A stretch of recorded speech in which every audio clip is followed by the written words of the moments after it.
প্রিয় একাদশ শ্রেণীর শিক্ষার্থীবৃন্দ, মার্টিন লুথার কলেজের অনলাইন ক্লাসে সবাইকে স্বাগত জানাচ্ছি।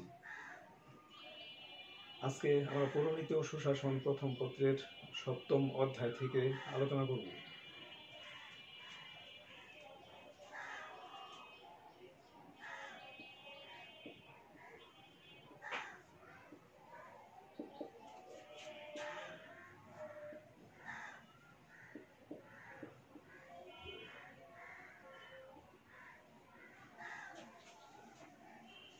সরকারের অঙ্গসমূহ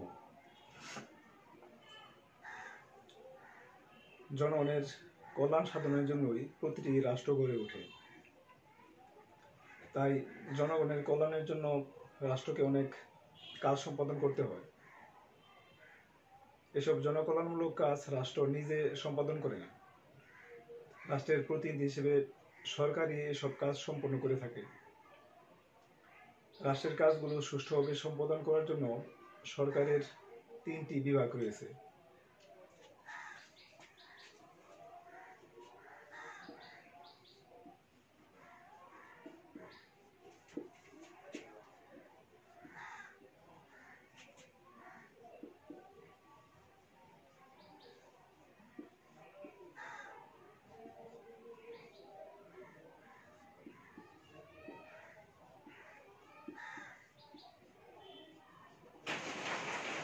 আইন বিভাগ, শাসন বিভাগ এবং বিচার বিভাগ।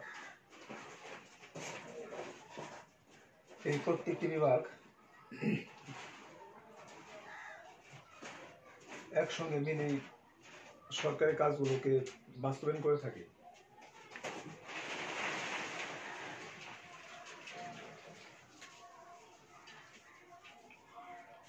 আইন বিভাগ সরকারের যে বিভাগ রাষ্ট্রের শাসন কার্য পরিচালনা করার জন্য প্রয়োজনীয় আইনগুলো প্রণয়ন করে থাকে এবং সমাজ ও রাষ্ট্রের চাহিদা অনুযায়ী আইনের সংশোধন ও পরিবর্তন করে থাকে, সেটাই সাধারণভাবে আইন বিভাগ বলা হয়।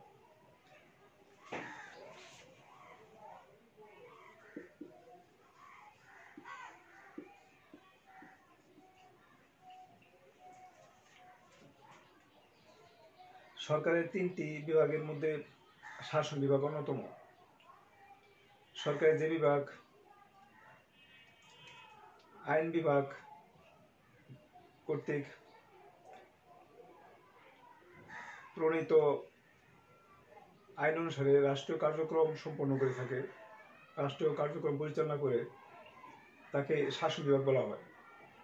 অর্থাৎ আইন বিভাগ প্রণীত আইন অনুসারে সরকারের যে বিভাগ দেশ পরিচালনা করে বা শাসন করে, সেই বিভাগকে শাসন বিভাগ বলা হয়।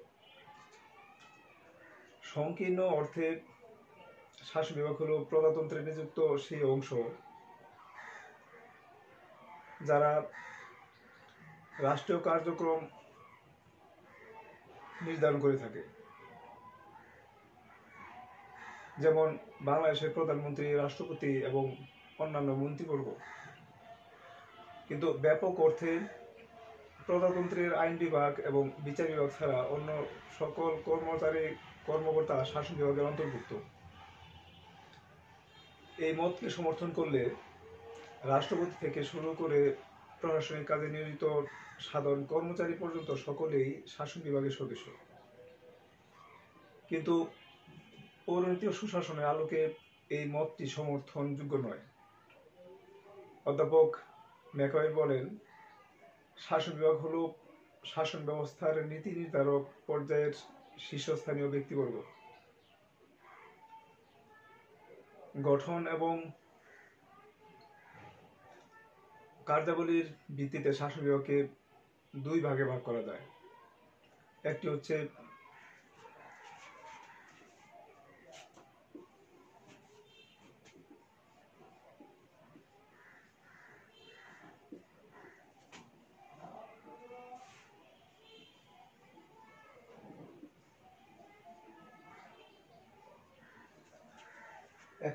রাজনৈতিক অংশ, অন্যটি হচ্ছে অরাজনৈতিক অংশ। শাসন বিভাগের অরাজনৈতিক অংশ চূড়ান্ত ক্ষমতা প্রয়োগ করে থাকে। গণতান্ত্রিক দেশে তারা জনগণ কর্তৃক নির্দিষ্ট সময়ের জন্য প্রত্যক্ষ বা পরোক্ষ ভোটে নির্বাচিত হয়।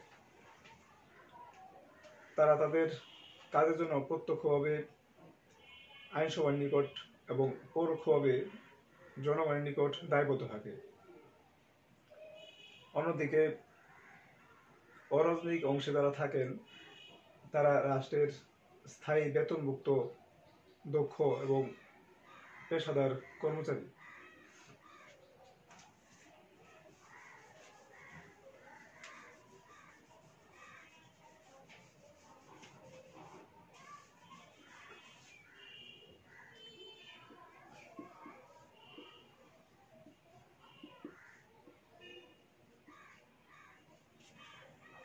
বিচার বিভাগ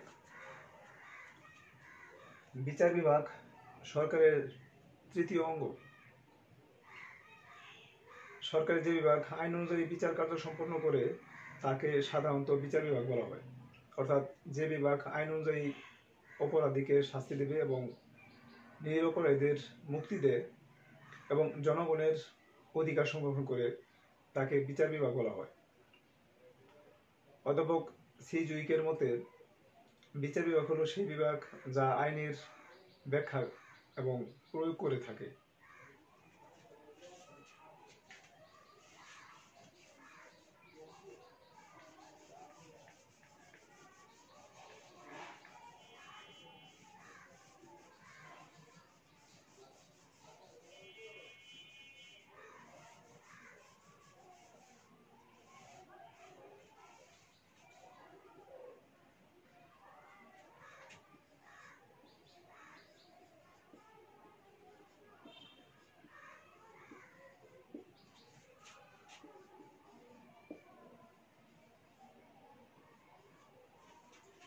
আইনসভার সংগঠন। একটি দেশের আইনসভা কেমন হবে তা মূলত নির্ভর করে সে দেশের সরকার ব্যবস্থার উপর। গণতান্ত্রিক শাসন ব্যবস্থার আইনসভার সদস্য জনগণের দ্বারা নির্বাচিত হয়। সংসদীয় ব্যবস্থায় আইনসভার শাসন বিভাগকে নিয়ন্ত্রণ করে। এই ব্যবস্থায় আইনসভা সার্বভৌম ক্ষমতার অধিকারী হয়।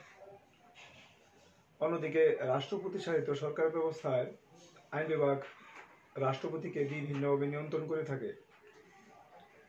কিন্তু একনায়কতান্ত্রিক সরকার ব্যবস্থায় আইন বিভাগ কার্যত কোনো ক্ষমতার অধিকারী হয় না। এখানে আইনসভার অধিকাংশ ক্ষেত্রেই একনায়কের সিদ্ধান্তে শুধুমাত্র অনুমোদন দিয়ে থাকে। ক্ষেত্র বিশেষে শুধুমাত্র আলোচনা করতে পারে, এর বেশি ক্ষমতা তারা ভোগ করতে পারে না। সমাজতান্ত্রিক শাসন ব্যবস্থায় আইনসভা গণতান্ত্রিক সরকারের মতো শক্তিশালী হয় না এবং গণতন্ত্রে আইনসভা যে ধরনের গুরুত্বপূর্ণ ভূমিকা পালন করে সমাজতন্ত্রে তেমন গুরুত্বপূর্ণ ভূমিকা পালন করতে পারে না। পৃথিবীর সব গণতান্ত্রিক ব্যবস্থায় আইনসভা একরকম হয় না। গঠন কাঠামো, সদস্য সংখ্যা, সদস্য পদের যোগ্যতা অযোগ্যতা, নির্বাচন পদ্ধতি, আইনসভার কার্যকালের মেয়াদ প্রভৃতি বিষয়ে বিভিন্ন দেশের আইনসভার মধ্যে পার্থক্য রয়েছে। গঠন কাঠামোর দিক থেকে বর্তমান সময়ে আইনসভা দুই প্রকার, এক কক্ষ বিশিষ্ট এবং দ্বিকক্ষ বিশিষ্ট।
বর্তমানে আইনসভাকে এক কক্ষ এবং দ্বিকক্ষ এই দুটি অংশে ভাগ করা যায়, অর্থাৎ দুই ভাগে বিভক্ত হয়। এক কক্ষ বিশিষ্ট আইনসভা একটি রাষ্ট্রের আইনসভা যখন একটি মাত্র কক্ষ বা পরিষদ নিয়ে গঠিত হয় তখন তাকে এক কক্ষ বিশিষ্ট আইনসভা বলা হয়। এক কক্ষ বিশিষ্ট আইনসভা রয়েছে বাংলাদেশে, নিউজিল্যান্ড, তুরস্ক প্রভৃতি দেশে। আর দ্বিকক্ষ বিশিষ্ট আইনসভা হচ্ছে দুটি কক্ষ বা পরিষদ নিয়ে আইনসভা গঠিত হলে সেটা হচ্ছে দ্বিকক্ষ বিশিষ্ট আইনসভা। দ্বিতীয় কক্ষ হচ্ছে উচ্চ কক্ষ আর প্রথম কক্ষ হচ্ছে নিম্ন কক্ষ। যেমন আমেরিকা যুক্তরাষ্ট্র, নিউজিল্যান্ড, কানাডা, ভারত, ফ্রান্স প্রভৃতি দেশে দ্বিকক্ষ বিশিষ্ট আইনসভা রয়েছে। প্রথম কক্ষ বা নিম্ন কক্ষের সদস্যরা জনগণের প্রত্যক্ষ ভোটে নির্বাচিত হয়ে থাকে, আর উচ্চ কক্ষের সদস্যরা উত্তরাধিকার সূত্রে মনোনয়নের মাধ্যমে বা জনগণের প্রত্যক্ষ ভোটে অথবা জনগণের পরোক্ষ ভোটেও সদস্যপদ পেয়ে থাকে। যেমন ব্রিটেন বা যুক্তরাজ্যে উচ্চ কক্ষ গঠিত হয় উত্তরাধিকার সূত্রে, কানাডার উচ্চ কক্ষের সদস্যগণ মনোনয়ন পদ্ধতির মাধ্যমে সদস্যপদ পেয়ে থাকে। আমেরিকা যুক্তরাষ্ট্রের উচ্চ কক্ষের সদস্যরা জনগণের প্রত্যক্ষ ভোটের মাধ্যমে নির্বাচিত হন, আর ফ্রান্সের উচ্চ কক্ষের সদস্যরা জনগণের পরোক্ষ ভোটে নির্বাচিত হয়ে উচ্চ কক্ষের সদস্য পেয়ে থাকে।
এককেন্দ্রিক ও যুক্তরাষ্ট্রীয় ব্যবস্থায় আইনসভার সংগঠন।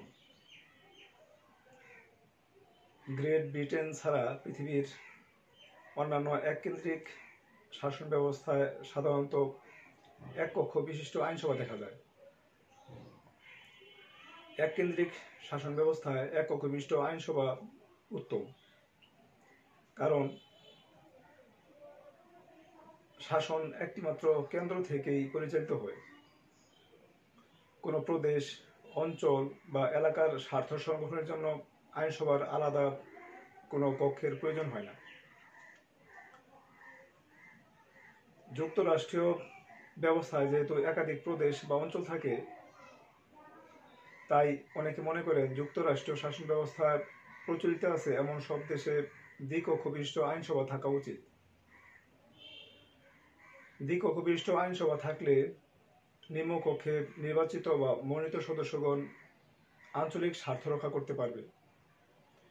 এজন্যই পৃথিবীর সব যুক্তরাষ্ট্রেই দ্বিকক্ষ বিশিষ্ট আইনসভা রয়েছে। কেউ কেউ মনে করেন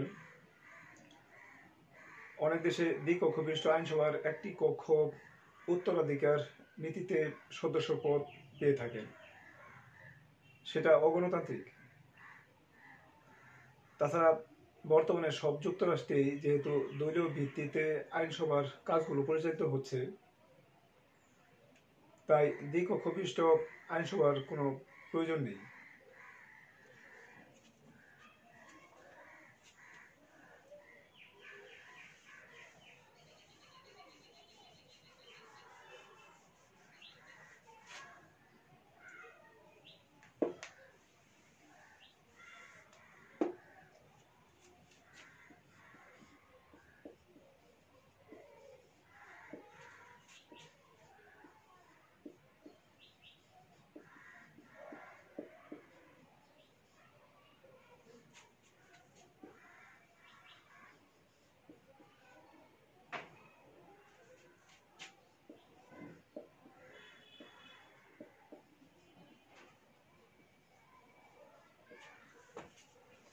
সংসদ এবং রাষ্ট্রপতি শাসিত সরকার ব্যবস্থায় আইনসভার সংগঠন।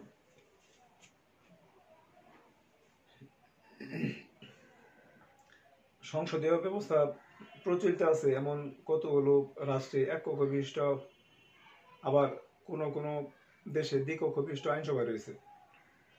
গ্রেট ব্রিটেন, ভারত, কানাডা সহ অনেক রাষ্ট্রে দ্বিকক্ষ বিশিষ্ট আইনসভা রয়েছে।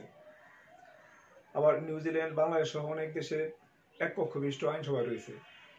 তবে যেহেতু সংসদীয় শাসন ব্যবস্থায় দলীয় শাসন চলে এবং দলীয় ভিত্তিতে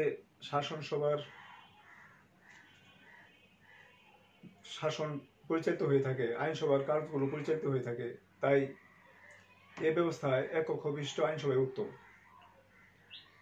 আমেরিকা যুক্তরাষ্ট্র সহ পৃথিবীর অনেক রাষ্ট্রপতি শাসিত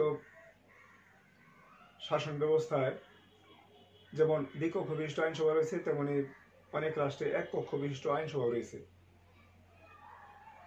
অনেকে মনে করেন যেসব দেশে রাষ্ট্রপতি শাসিত শাসন প্রচলিত আছে এবং পাশাপাশি যুক্তরাষ্ট্রীয় ব্যবস্থা প্রচলিত রয়েছে, সেসব দেশে দ্বিকক্ষ বিশিষ্ট আইনসভা রাখাই ভালো। আবার অনেকে মনে করেন যেহেতু পৃথিবীর সব রাষ্ট্রপতি শাসিত সরকার ব্যবস্থাতেই দলীয় ভিত্তিতে আইনসভার কাজ চলে থাকে, সেহেতু দ্বিকক্ষ বিশিষ্ট আইনসভার প্রয়োজন নেই।